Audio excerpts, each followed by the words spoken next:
Hey, boys and girls.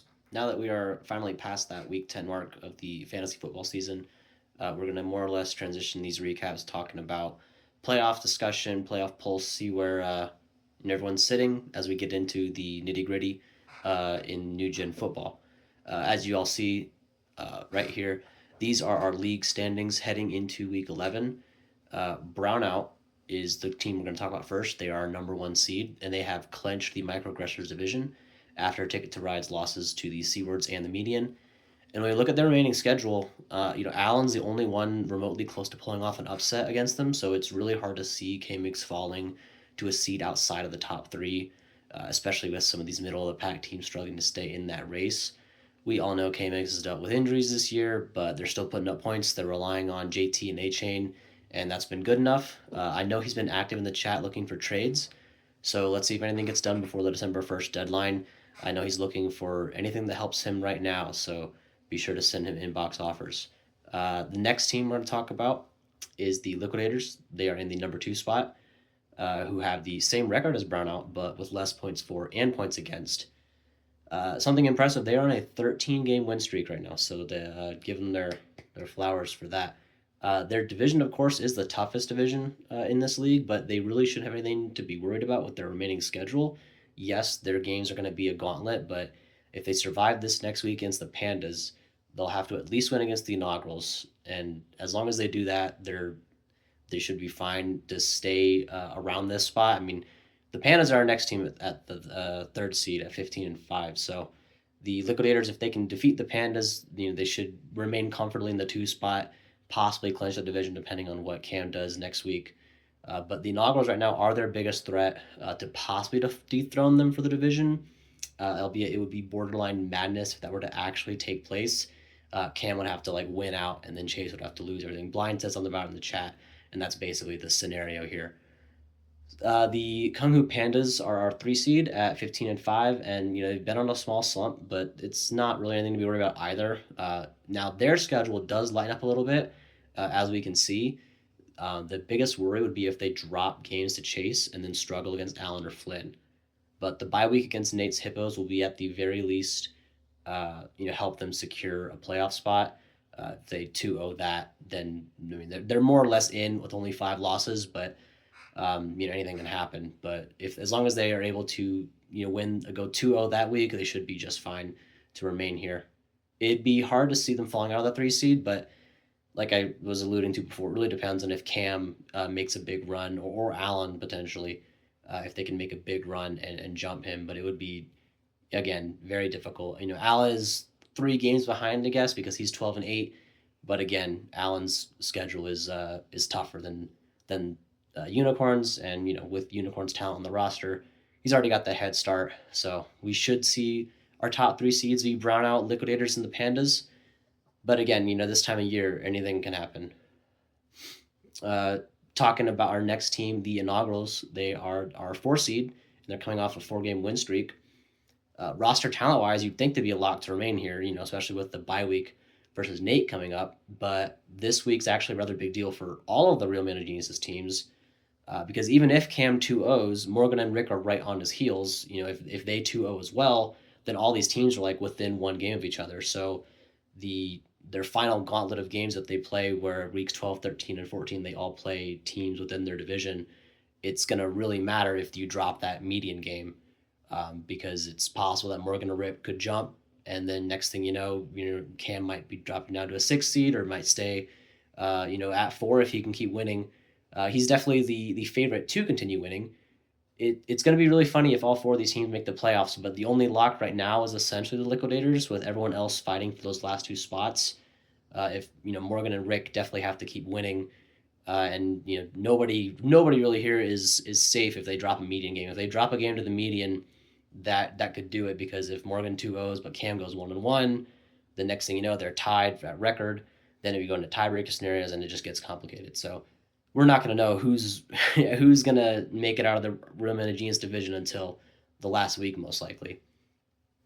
Allen is our 5 seed. He's at a respectable 12-8. Flynn is really his only competition in that division and would need to make some magic happen in order to jump him. Both teams will face off against each other, so that matchup could be very pivotal for the standings placement. If Allen loses to Brownout this week and Flynn defeats Rudy, then they'll both go into their matchup with even records, I think. Or no, Allen would be 12-10 and Flynn would be 10-12. So it really depends.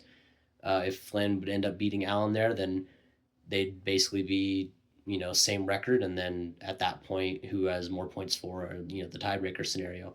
And like I mentioned, Allen has a tough rest of the season schedule. He has to take on Brownout and then the Pandas. But if he makes it out of both those weeks without going 0-2, there's a good chance he'll remain in the 5 seed, maybe drop to the 6th spot. But it's going to be kind of hard for Allen to miss the playoffs. The big thing for Allen is just survive. Just go 1-1. You should be okay if you go 1-1. He cannot go 0-2 against Brownout and Unicorn though. If he does that, then he's really, really pushing his luck to stay in the playoff hunt. The Luck Cardinals are the last team in. They're the 6th seed at 11-9, and after a great start to the year, they've had a rocky past few weeks. Gifted the implications their first W, not counting the median. Things are not trending in the right direction for them. They'll probably need to win out or come close to keep their footing, especially with the Seawards right on their heels. They might genuinely have the toughest rest of season schedule in the league. Just looking at how well that division has performed this year. We know they got Ticket to Ride coming up, which should be an easy win.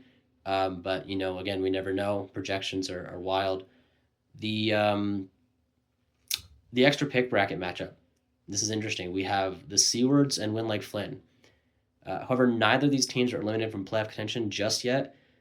Rick has a tougher ahead of him after his freebie against the Implications, but Flynn has some favorable matchups against Rudy and then Allen, because Allen will be dealing with buys and injuries in Week 12. The moral of the story here is obviously just win, but Rick controls his destiny a little bit easier at 10-10, whereas Flynn needs to make even more magic happen.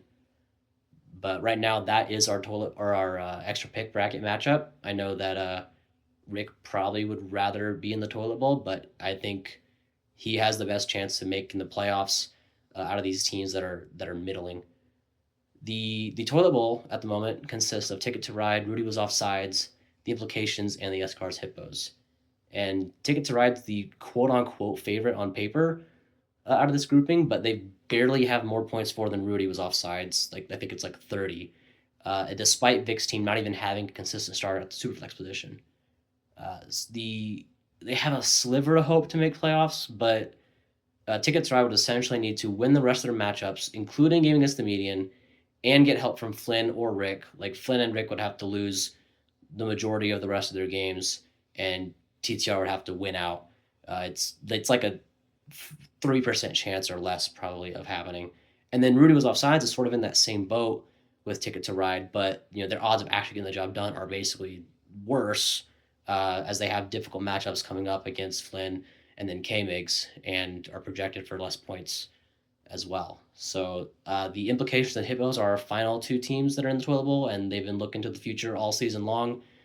They're obviously the locks. Really all 4 of these teams are 95% chance to beat our toilet bowl. But again, Ticket to Ride and Rudy have the smallest sliver of hope you can imagine to possibly make it. Like I was talking about the Implications and Hippos, the thing to look out for is whether or not some of these teams will call up players from their taxi squad and try to push for points to see who wins this toilet bowl bracket.